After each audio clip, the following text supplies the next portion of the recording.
అందరికీ నమస్తే అండి. నేను Harinath Yadav. Welcome to our channel Andhra vision. గత కొద్ది రోజుల నుంచి మనము రఘురామకృష్ణంరాజు గారి ఎపిసోడ్ చూస్తూనే ఉన్నాము. Raghurama Krishnam Raju versus IAS Vijay Kumar, IAS PV Sunil Kumar, మాజీ జడ్జి అయినటువంటి జడా శ్రవణ్ కుమార్. వీరి ముగ్గురు లైన్ ఏంటి, వీరి ముగ్గురి అజెండా ఏంటి, అలాగే రఘురామకృష్ణరాజు గారి పైన వీరు చేస్తున్నటువంటి ఆరోపణలు ఏంటి అంటే ప్రత్యేకంగా చెప్పుకోవాల్సింది వీరి ముగ్గురికి వర్సెస్ అలాగే రఘురామకృష్ణరాజు గారికి ఎందుకు పడట్లేదు అంటే గత ప్రభుత్వం వైఎస్ఆర్సీపీ గవర్నమెంట్, జగన్మోహన్ రెడ్డి గారి గవర్నమెంట్ ఉన్నప్పుడు రఘురామకృష్ణరాజు గారిని కస్టోడియల్ ప్రెజర్ చేసి కస్టోడియల్లో చిత్రహింసలు చేశారనేసి పోలీస్ ఆఫీసర్ అయినటువంటి పివి సునీల్ కుమార్ గారు ఈయన తెలంగాణలో ఉన్నా కూడా అక్కడి నుంచి కనీసం అక్కడ పోలీసులకు కానీ అక్కడ కోర్టులకు కానీ ఇన్ఫర్మేషన్ ఇవ్వకుండా అక్కడి నుంచి ఈయన ఆంధ్రాకి తీసుకొచ్చి ఇక్కడ జైల్లో చిత్రహింసలు పెట్టాడనేసి రఘురామకృష్ణరాజు గారు ఆరోపిస్తూ ఆయన పైన కూటమి ప్రభుత్వం అధికారంలోకి వస్తానే ఆయన పైన కేసులు పెట్టడం జరిగింది.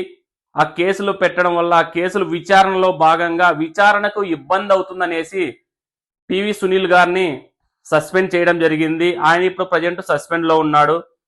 అలాగే మాట్లాడుకుంటే ఐఏఎస్ అయినటువంటి విజయ్ కుమార్ గారు ఈయనకి ఎందుకు పడట్లేదంటే ఈయన గత ప్రభుత్వం జగన్మోహన్ రెడ్డి గారి గవర్నమెంట్ ఉన్నప్పుడు ఈయన పొల్యూషన్ బోర్డు చైర్మన్గా కూడా పనిచేశాడు.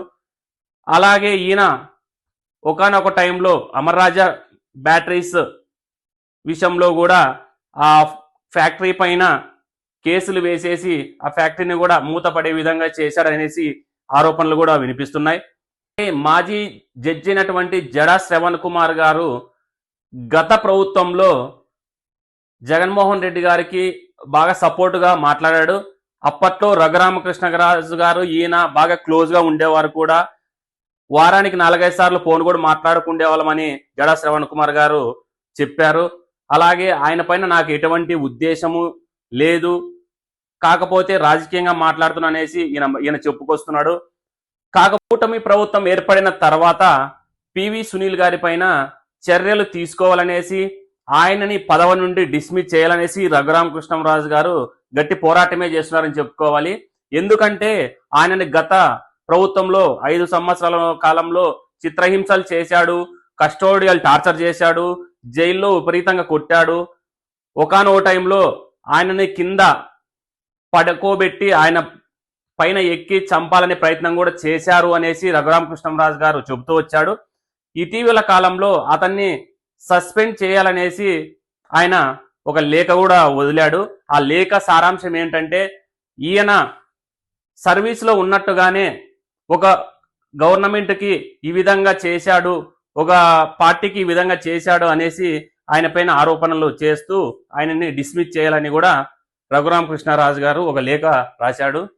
దీనికి కౌంటర్గా పివి సునీల్ కుమార్ గారు నాకు ఈ విధంగా మీరు కౌంటర్ ఉంది అనేసి ఈయన తిరిగి కౌంటర్ వేస్తూ ఈయనని డిప్యూటీ స్పీకర్ పదవి నుంచి తొలగించాలని చెబుతూ అలాగే ఎమ్మెల్యే పదవి కూడా ఈయన్ని తొలగించాలి, ఈయన ఒక 420 ఫ్యామిలీ అనేసి కూడా ఈయన మాట్లాడడం జరిగింది.